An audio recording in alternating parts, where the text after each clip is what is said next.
take it back a year before you made the commitment to start Dousic. Okay. You know, there's the saying that, good ideas are worthless. Right? It's only, there's the very few there's a lot of good ideas. Right. There are very few people that execute them. Right. Walk us through that walk of faith, conviction, your wife pushing you, whatever that story is that made you step off from a great career. Right. And because you're doing this full time now, yeah? Exactly. Yeah. How did you make that step? Well, it started when I felt, it was divine. God had given me something. Like I was telling you earlier, I'm on a mission from God. It's something that He wouldn't let me rest.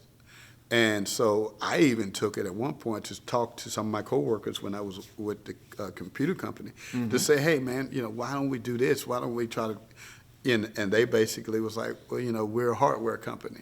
Right. So that's when it really came in, and God came to me and basically was like, trust me, I'm God.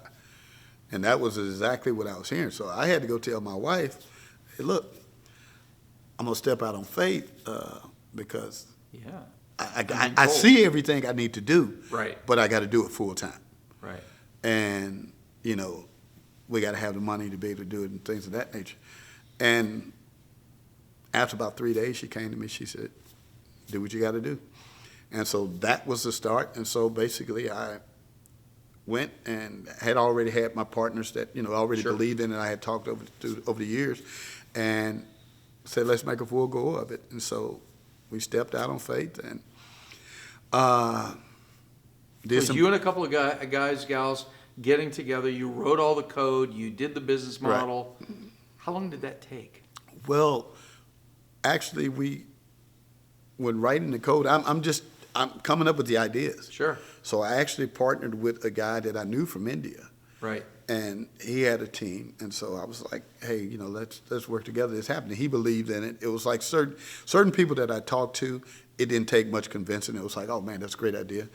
So that's what kind of like me knowing that God was saying, "Okay, hey, these are the people to be around you." So from there, did that. They wrote the code, and some said maybe it was spaghetti code and different stuff like that. But after a couple of years, we really said, no, we got something here because, we could see it. We could go stream music, but, we could go and listen to the radio station. We had already put everything in place. Right. And then that's when it, I'll say I came up with the idea, but, once again, another vision came, said, okay, hey, step it up another level. Right. So I demanded, and we said, okay, hey, let's go another level. Let's bring some more people in to help us build these things out. Let's add some more functionalities. And then this is 2000 what? 16. 2016. 2016. So you're not even fully 4 years into it today. No. Okay. Keep going. So then I got the wild idea. After every artist that I had talked to was like, I'm going to South by Southwest. That was their thing. I'm going to South by Southwest. So this was late 2018. Yeah. And I was talking, I was like, can we have these functionalities done, these new functionalities done by January? South by Southwest. March. It's in March. Right. My team made a commitment, said, yeah, we can, we'll make it work. So I committed, we committed to going to South by Southwest. Okay. So ironically, when, going back to, I'm like, I'm crazy, but, God is like, that voice is, I'm God. In charge. Yeah. I'm God. You have no control of this. Just go. Basically, you have no control. Yeah, get out of the way. So I get a message from, I'm trying to register, and I actually have met the guy back when he first started South by Southwest, like 2003. Yeah. And the guy was like, is this the same Brian Moore? I was like, yeah. I said, yeah, it's me. And he was like, hey, well, you got a startup. I got a spot for you. So we got the spot on the floor. So I guess the first day we went, and it was one of those things where God was like, you still don't believe. You still don't believe. I'm doing all this you don't believe. So I walk in, hey, I'm Brian Moore, where's the startup? Sure. And so the guy was like, no, Mr. Moore, you're on the main floor. Oh. No, I need to be over here with, these startups. You know, they said, you're on the main floor and you're right in front of the main booth. Everybody's going to see you. And I was like, huh? So I'm like, so I go kind of a little panic mode, go get my team. So I look, hey, guys, I know, you know, we were just coming to just kind of, but we're on the main floor. So we might as well make the best of it. So we hit the main floor the first day and had a great time. Yep. People coming by, and all of a sudden, it was like, okay, I'll remember the D. Yeah. Day 2 comes, and I'm pulling up, I drop my crew off, and that voice came to me again as I was parking. So you still don't believe me. I was like, yeah, I have faith, I believe. Right. So I go in, and if I tell you, crowd was just all around. And we're trying to explain what Dousic is to everybody. And, you know, independent artists are getting excited about it. Managers and record labels are like, you know, how are we going to make money? You were the buzz. Yeah. So we became the buzz. And then the third day, it was just Pandemonium. Yeah. So we made that commitment. And then from there, the journey's just been awesome.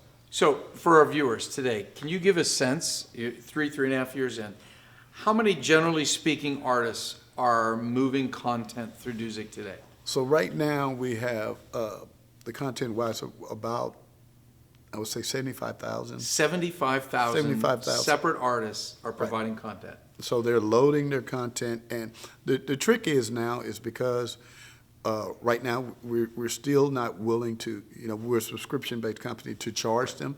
So, you know, we're just gradually letting them enjoy the experience, because we have some things we're building out that's really going to make the experience extreme.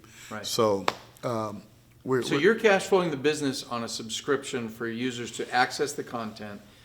But if artists are, if people through the subscription are then buying content, you're giving all of that money to the artist. 100%. 100% to the artist.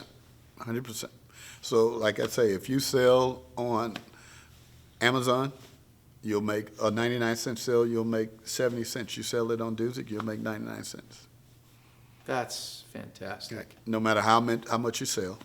So now you've also attracted some fairly large corporate backing as well. Correct. Tell us about that and how that came about. So actually the corporate backing, and my daughter loved this. Actually, she was at South by Southwest with us. Right. And I sent her out with the street team. Well, there was this person from Samsung Corporation, and they were very interested in Dousic, and my daughter pitched her and said, well, hey, you know, this is what Dousic is. And I got the card. They called me 2 weeks later. And then from there, we went into a negotiation for a promotional partnership. We did that. They, you know, believed in what we were doing, and that giving the creators creative content back to these creators, ownership back to them was important. So we partnered with Samsung to do that. So we're on, you know, all of their Galaxy devices and things of that nature. So if you go on there, that's where you'll find it. Then we went back as in October as a Samsung developer, a partner. Right. So now we are able to interact and work and, you know, use some of their technology to help us really advance Dousic to where we really know it's going to go.